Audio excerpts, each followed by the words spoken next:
Hi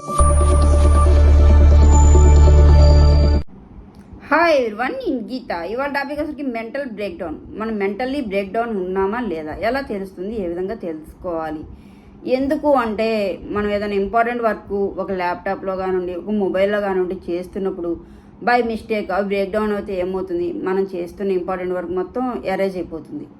అలానే మనం ఏదైనా ఇంపార్టెంట్ వర్క్కి అటెండ్ అవ్వాలన్నా, ఏదైనా ఫంక్షన్ కానివ్వండి, ఏదైనా మీటింగ్ కానివ్వండి వెళ్ళాలంటే మధ్యలో మన కార్ కానివ్వండి, వెహికల్ కానివ్వండి, ఏదైనా కూడా బ్రేక్ డౌన్ అయితే ఏమవుతుంది, మనం వెళ్ళాల్సిన టైంకి చేరుకోలేకపోతాము. దానివల్ల నష్టమే కదా జరిగేది.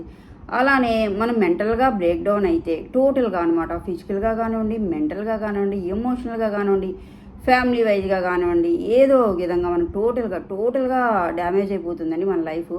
బట్ దాని నుంచి బయటకు రావాలన్నా కూడా రాలేమన్నమాట. అందుకని మెంటల్గా మనం బ్రేక్ డౌన్గా ఉన్నామని ఏ విధంగా తెలుసుకోవాలి. ఈ మెంటల్ బ్రేక్ డౌన్ అనేది ఎలా ఉంటుందంటే, అంటారు కదా అసలు ఏంటి ఇలా అయిపోయింది లైఫ్, ఇప్పటివరకు బాగుంది కదా, ఏంటి సడన్గా ఇంత డ్యామేజ్ జరిగిపోయింది అనుకునే విధంగా ఏదో ఒక రూపంలో మన లైఫ్లో ఎవరో ఒకరికి జరిగే ఉంటుందన్నమాట. అందువలన ఈ మెంటల్ బ్రేక్ డౌన్ని ఏ విధంగా తెలుసుకోవాలి, ఎలా కనిపెట్టాలి. మనకి హార్ట్ అటాక్ వచ్చేటప్పుడు షోల్డర్ పెయిన్ కానివ్వండి, స్వెటింగ్ కానివ్వండి, ఏదో సింటమ్స్ తెలుస్తుంది. అలానే ఈ మెంటల్గా బ్రేక్ డౌన్ జరుగుతుంది అన్నప్పుడు మనలో ఏమైనా సింటమ్స్ ఉంటాయంటే డెఫినెట్లీ ఉంటాయండి. వాటిని ఏ విధంగా తెలుసుకోవాలో చూద్దామండి. వాటిని తెలుసుకొని మీలో కనుక ఈ పాయింట్స్ ఉంటే వాటిని రెక్టిఫికేషన్ చేసుకోండి, మెంటల్గా బ్రేక్ డౌన్ అవ్వకుండా చూసుకోండి. ఓకే, మనకి ఈ మెంటల్ బ్రేక్ డౌన్ అనేది ఫస్ట్ మనకి ఎలా తెలుస్తుందంటే, first symptom social withdrawal. Okay, social withdrawal అంటే ఇది ఎలా చెప్పొచ్చు అంటే, మనకి మెంటల్గా బ్రేక్ డౌన్ అయ్యాము అని చెప్పేసి ఫస్ట్ సింటమ్ ఇదే అనమాట, సోషల్ విత్డ్రాల్. మనం ఎవరిదైనా కలవాలన్నా కూడా కలవలేము. నలుగురిలో కలవాలన్నా, నలుగురితో మాట్లాడాలన్నా, ఎక్కడికైనా వెళ్ళాలన్నా కూడా గుంపులోకి కలిసి వాళ్ళలో మూవ్ అవ్వాలన్నా కూడా మనం మూవ్ అవ్వలేమన్నమాట. చాలా సింగిల్గా ఉండడానికి ఇష్టపడుతూ ఉంటాము, ఎందుకంటే మెంటల్గా బ్రేక్ డౌన్ అయి ఉంటారు కాబట్టి. నలుగురితో కలవాలంటే కలవలేరు, ఎవరితోనా మాట్లాడాలంటే ఫ్రీగా మాట్లాడలేరనమాట. చాలా ఇన్ఫీరియారిటీ కాంప్లెక్స్ ఫీల్ అవుతూ ఉంటారు. బట్ ఇప్పుడు ఈ పార్టీలకు అటెండ్ అవ్వడం, ఫంక్షన్స్కి అటెండ్ అవ్వడం, ఇప్పుడు బిజీ వల్ల అసలు ఎవరు అటెండ్ అవ్వట్లేదు, ఎవరికి కూడా కుదరట్లేదు అనమాట. బట్ ఇది ఏంటి అంటే, బిజీగా ఉండి అటెండ్ అవ్వడం కాదు, మీకు కలవడం ఇష్టం లేక మెంటల్గా బ్రేక్ డౌన్ అయి ఉన్నారు కాబట్టి మీరు ఆ విధంగా మీరు ఎవరితో కలవడానికి ఇష్టపడరు అనమాట. సోషల్ విత్డ్రాల్, దూరంగా ఉంటారు, సైలెంట్గా ఉంటారు, గుంపులోకి వెళ్ళడానికి ఇష్టపడరు, నలుగురిలో మాట్లాడడానికి కూడా ఇష్టపడరు అనమాట. ఫస్ట్ సింటమ్ అయితే ఇదే ఉంటుందండి. మీరు బిజీగా ఉండి కలవలేకపోవడం కాదు, బట్ మీరు మెంటల్గా బ్రేక్ డౌన్ అయి ఉన్నారు కాబట్టి మీరు నలుగురిలోకి వెళ్ళాలన్నా, ఎవరితోనైనా ఫ్రీగా మాట్లాడాలన్నా, మీ విషయాలు ఎవరితోనైనా షేర్ చేసుకోవాలన్నా కూడా మీరు అలాంటివి ఏమీ చేసుకోలేరనమాట. ఫస్ట్ సింటమ్ అయితే కనుక ఈ లక్షణం కనుక మీలో ఉంటే కనుక మీరు మెంటల్గా బ్రేక్ డౌన్ అయినట్లే అని అర్థం చేసుకోవాలన్నమాట. అండ్ నెక్స్ట్ అనేసరికి బ్రెయిన్ ఫాగ్. ఇది ఎలా అంటే, ఇప్పుడు కళ్ళు మసకబారిపోవటం అంటారు కదా, అంటే ఇప్పుడు మనకి స్పెట్స్ పెట్టుకున్నప్పుడు స్పెట్స్ మీద ఏమన్నా డస్ట్ ఉందనుకోండి, పెట్టుకుంటే కళ్ళు సరిగ్గా కనిపించవు. అలానే ఇంకా అంటే మనం మార్నింగ్ లేవగానే మన కళ్ళు కొంచెం మసకబారి ఉంటాయన్నమాట, కరెక్ట్గా కనిపించవు. ఇలా కొంచెం ప్రెస్ చేసుకొని చూస్తాం క్లియర్గా కనిపించడానికి. అలానే ఈ మెంటల్గా బ్రేక్ డౌన్ అయితే కనుక మనకి ఏమవుతుందంటే బ్రెయిన్ ఫాగ్ అవుతుంది. అంటే మీన్స్ మనకి అసలు బ్రెయిన్ అనేది పనిచేయదనమాట, ఏ ఆలోచనలు రావు. అసలు మనం ఏదన్నా అనుకున్నది కూడా, ఏదైనా చెప్పాలనుకున్నా కూడా అసలు మర్చిపోతాం అనమాట. మొత్తం టోటల్గా బ్రెయిన్ బ్లాక్ అయిపోతుంది అనమాట. ఆ పాయింట్ అప్పుడు గుర్తుంటుంది, మళ్ళీ చెప్పాలంటే మళ్ళీ గుర్తు ఉండదనమాట. అలా మనకి అసలు బ్రెయిన్ అనేది టోటల్గా బ్లాక్ అయిపోతుంది అనమాట. అన్నీ మర్చిపోతూ ఉంటాం, చెప్పాల్సినవన్నీ చెప్పలేకుండా ఉండిపోతూ ఉంటాం అన్నమాట, మసక బారిపోతుంది అనమాట. దీన్నే బ్రెయిన్ ఫాగ్ అంటారు. మెంటల్గా డ్యామేజ్ అయ్యారు, మెంటల్గా బ్రేక్ డౌన్ అయ్యారు అనడానికి సెకండ్ సింటమ్ బ్రెయిన్ ఫాగ్. మనకు ఆలోచనలు ఏమీ రావు, ఏదైనా చెప్పాలనుకున్న విషయం అప్పుడు బాగుంటుంది, గుర్తుంటుంది, బట్ చెప్పాలనుకున్న వెంటనే మర్చిపోతాం అనమాట. అసలు ఏం చెప్పాలో ఎలా చెప్పాలో కూడా ఏది అర్థం కాదనమాట. ఎవరితోనా షేర్ చేసుకోవాలన్నా అర్థం కాదు, ఎవరికైనా ఎక్స్ప్లెయిన్ చేయాలన్నా మనకు తెలియదు, ఎవరికి చెప్పాలి, ఏం చెప్పాలి, అసలు ఎలా చెప్పాలి, ఏంటి ఇలా మా పరిస్థితి ఎలా అయిపోయింది అని చెప్పేసి ఇన్ని ఆలోచనలో బ్రెయిన్ అనేది పనిచేయదనమాట. మీరు మెంటల్గా బ్రేక్ డౌన్ అయ్యారనడానికి సెకండ్ రీజన్, మీకు కనుక ఏ ఆలోచనలు రాకుండా మీరు కనుక చెప్పాల్సినవి కూడా మర్చిపోతూ ఉంటే కనుక, మీకు మతిపరుపు అలాంటివి వస్తుంటే కనుక మీరు మెంటల్గా బ్రేక్ డౌన్ అన్నట్లే లెక్కండి. అండ్ నెక్స్ట్ అనేసరికి ఇర్రెగ్యులర్ ఫుడ్ హ్యాబిట్స్ అనమాట. ఈ ఇర్రెగ్యులర్ ఫుడ్ హ్యాబిట్స్ మనం 2 టైప్స్గా చెప్తున్నానండి ఒకే దాంట్లో అనమాట. ఇది ఎలా ఉంటుందంటే మెంటల్గా బ్రేక్ డౌన్ అయ్యడానికి రీజను ఇర్రెగ్యులర్ ఫుడ్ హ్యాబిట్స్ అనమాట. అంటే ఏం చేస్తారంటే దీంట్లో 2 రకాలు ఉంటాయండి. బాగా ఫుడ్ తింటారు అండ్ విపరీతంగా తినేస్తారనమాట, బాగా అనమాట అసలు. అండ్ ఇంకో రకం వచ్చేసరికి అసలు ఫుడ్ తినకుండా ఉంటారనమాట, స్కిప్ చేస్తూ ఉంటారు, అలా చేస్తూ ఉంటారు. తింటే బాగా ఫుడ్ తింటారు, లేదా అసలు ఫుడ్ తినకుండా ఉంటారనమాట. అదేంటి ఫుడ్ అనేది ఒకరోజు తినాలనిపిస్తుంది, ఒకరోజు తినాలనిపించదు, అది కామనే కదా అనుకోవచ్చు. బట్ 1 డే జరిగితే ఓకే, 2 డేస్ జరిగితే ఓకే, 3 డేస్ జరిగితే ఓకే. కంటిన్యూస్గా ఫుడ్ తినకుండా ఉంటారు, లేదా బాగా ఎక్కువ తినేస్తూ ఉంటారు. ఇలా జరుగుతుంటే మాత్రం మీరు మెంటల్గా బ్రేక్ డౌన్ అయినట్లే లెక్క అనమాట. అంటే తింటే బాగా తినేస్తారు, అసలు ఏం తింటున్నారు, అది ఆకలే తినటం కాదు.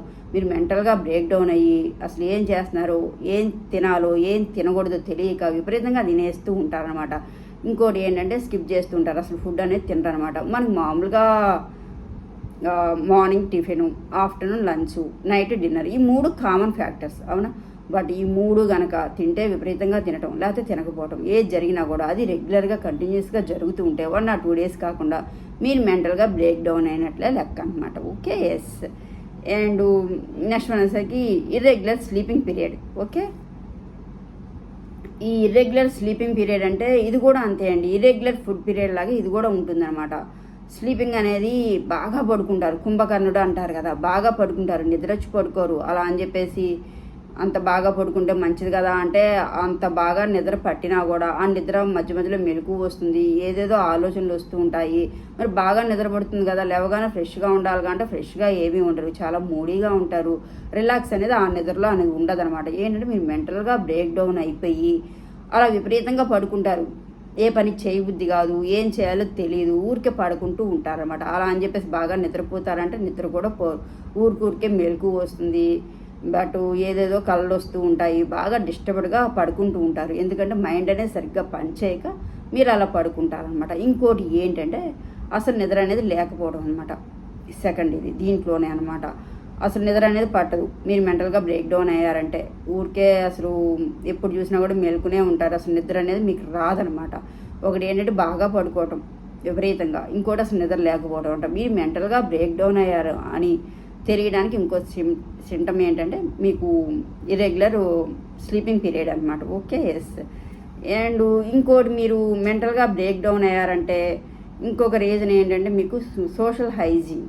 ఓకే, ఇది ఎలా చెప్పొచ్చు అంటే హైజీన్ మీన్స్ నీట్నెస్ అనమాట. మామూలుగా అదివరకు మంచిగా మెయింటైన్ చేసేవాళ్ళు, చక్కగా మెయింటైన్ చేసేవాళ్ళు కూడా మెంటల్గా డిస్టర్బ్ అయితే, మెంటల్గా బ్రేక్ డౌన్ అయితే నీట్గా మెయింటైన్ చేయడానికి ఇష్టపడరు అనమాట. అంటే వాళ్ళ మీద వాళ్ళకి కేరింగ్ ఉండదు, అబ్బాయి ఏముందిలే, ఇంకా అసలు ఇంట్రెస్ట్ రాదు వాళ్ళకి, అంటే పట్టించుకోరనమాట. ఏముందిలే, నా లైఫ్ అంతా ఇలా స్పాయిల్ అయిపోయింది, ఇంకా అంతా డిస్టర్బ్ అయిపోయింది, ఇంకా నాకంతా వేస్ట్ అయిపోయింది అని చెప్పేసి మెంటల్గా బ్రేక్ డౌన్ అయితే కనుక మీరు హైజీన్ అంటే నీట్గా మెయింటైన్ చేయడం కానివ్వండి, నీట్గా రెడీ అవ్వడం కానివ్వండి, ఏది పట్టించుకోరు, అసలు లెక్క చేయరు. ఏదో అయిపోతుంది, జరుగుతుంది, లెగుస్తున్నాము, పడుకుంటున్నాము అన్నట్లుగా ఉంటారనమాట. ఇది కూడా మీలో కనిపిస్తే మాత్రం మీరు మెంటల్గా బ్రేక్ డౌన్ అయినట్లే లెక్క అనమాట. మీరు ఓన్లీ మీ వైజ్గానే కాకుండా మీ హౌస్ కూడా నీట్గా పెట్టుకోరనమాట, పట్టించుకోరు. ఏమి ఎక్కడ వేసినా అక్కడే ఉంటాయి, అసలు ఇంట్లో ఏం జరుగుతుందో ఏం తెలియదు కూడా మీకు అర్థం కాదనమాట. మీరు నీట్గా మెయింటైన్ చేయరు, మీ హౌస్ని నీట్గా మెయింటైన్ చేయరు, అసలు వాటికి పట్టించుకోరు. ఏదో వెళ్తున్నారు, వస్తున్నారు, లెగుస్తున్నాము, పడుకుంటున్నాము. ఒకప్పుడు ఎంత బాగా మెయింటైన్ చేసేవాళ్ళు, ఎలా ఉండేవాళ్ళు కూడా ఇలాంటి లక్షణాలన్నీ మీలో ఉంటే కనుక మీరు మెంటల్గా బ్రేక్ డౌన్ అయినట్లే లెక్క అనమాట. Okay, yes. వీటిల్లో కనుక ఏదైనా లక్షణాలు మీలో ఉంటే కనుక మీరు మెంటల్గా బ్రేక్ డౌన్ ఉన్నట్లే అర్థం చేసుకోండి. ఫస్ట్ వన్ వచ్చేసరికి మనకి మీరు సోషల్ అనమాట, మీరు నలుగురితో కలవలేకపోవడము, నలుగురితో మాట్లాడలేకపోవడం, ఇలాంటివన్నీ మీకు జరిగాయి అనుకోండి, మీరు మెంటల్గా బ్రేక్ డౌన్ అయినట్టే లెక్క అనమాట. అండ్ నెక్స్ట్ వచ్చి బ్రెయిన్ ఫాగ్, మీకు మైండ్ అనేది పనిచేయదు, బ్లాక్ అయిపోతుంది, ఆలోచనలు అనేది అసలు ఏమి గుర్తుకు రావన్నమాట. అసలు ఎవరితో చెప్పాలో, ఏం చెప్పాలో, ఎక్కడ చెప్పాలో తెలుసుకోలేని పరిస్థితిలో ఉంటారనమాట. మీ బ్రెయిన్ అనేది టోటల్గా బ్లాక్ అయి ఉంటుందన్నమాట. మీరు మెంటల్గా బ్రేక్ డౌన్ అయ్యారంటానికి సెకండ్ సింటమ్ ఇదనమాట. Okay, yes. అండ్ నెక్స్ట్ అనేసరికి ఇర్రెగ్యులర్ ఫుడ్ హ్యాబిట్స్, తింటే బాగా తినేస్తారు, లేకపోతే అసలు తినకుండా ఉంటారనమాట. అది 1 day 2 day మామూలుగా జరిగితే ఓకే, అలా కాకుండా కంటిన్యూస్గా బాగా విపరీతంగా తినడం, లేకపోతే అసలు తినకుండా ఉండటం జరిగితే కనుక మీలో మీరు మెంటల్గా బ్రేక్ డౌన్ అన్నట్లే లెక్క అనమాట. Okay, yes. అండ్ నెక్స్ట్ వచ్చేసరికి ఇర్రెగ్యులర్ స్లీపింగ్ పీరియడ్ అనమాట. పడుకుంటే విపరీతంగా పడుకుంటారు. బాగా పడుకుంటే మంచిదే కదా అనుకుంటే ఆ స్లీపింగ్ అనేది కరెక్ట్గా ఉండదు. మధ్య మధ్యలో మెలకు రావటము, డిస్టర్బ్డ్గా ఉండటము, అండ్ బాగా పడుకుంటే రిలాక్స్గా ఉండాలి కదా, ఇలాంటి నిద్రలో మీకు రిలాక్స్ కూడా ఉండదన్నమాట. అండ్ ఇంకోటి ఏంటంటే అసలు నిద్ర అనేది లేకపోవడం, ఎప్పుడు చూసినా మెలుకునే ఉంటారనమాట, బాగా డిస్టర్బ్డ్ మూడ్లో ఉంటారు. ఇలా జరిగినా కూడా మీరు మెంటల్గా బ్రేక్ డౌన్ అయినట్లే లెక్క అనమాట. ఓకే, ఫైనల్లీ హైజీన్ అనమాట. మీరు నీట్గా లేకపోవడం, మీ ఇంటిని నీట్గా పెట్టుకోపోవడం, మీరు ఇంట్లో అసలు ఏది పట్టించుకోపోవడం, ఇలాంటివన్నీ జరుగుతూ ఉన్నాయనుకోండి, మీరు మెంటల్గా బ్రేక్ డౌన్ అయినట్లే లెక్క అనమాట. ఇవన్నీ మీలో కనుకుంటే వీటిని రెక్టిఫికేషన్ చేసుకోండి. వీటిలో ఉన్న వాటిని మీరు తీసేసుకోండి. ఎందుకు అంటే అలా తీసేసుకోలేదనుకోండి మీరు టోటల్గా డిప్రెషన్లోకి వెళ్ళిపోతూ ఉంటారు. మరి ఎలా తీసుకోవాలి? ఇప్పుడు మనం ఎలా రెక్టిఫికేషన్ చేసుకున్నాం? ఇప్పుడు వీటిల్లో ఇవన్నీ చూసాం కదా, ఇవన్నీ మనకు అర్థమవుతుంది. వీటిలో ఏదో సింటమ్ మనలో ఉందనుకోండి, వాటి నుంచి బయటపడాలి కదా. అంటే ఇప్పుడు మొబైల్ కానివ్వండి, ల్యాప్టాప్ కానివ్వండి, వర్క్లో బ్రేక్ డౌన్ అయితే ఏమవుతుంది, మనదంతా డిలీట్ అయిపోతుంది. అప్పుడు మనం ఏం చేయాలి?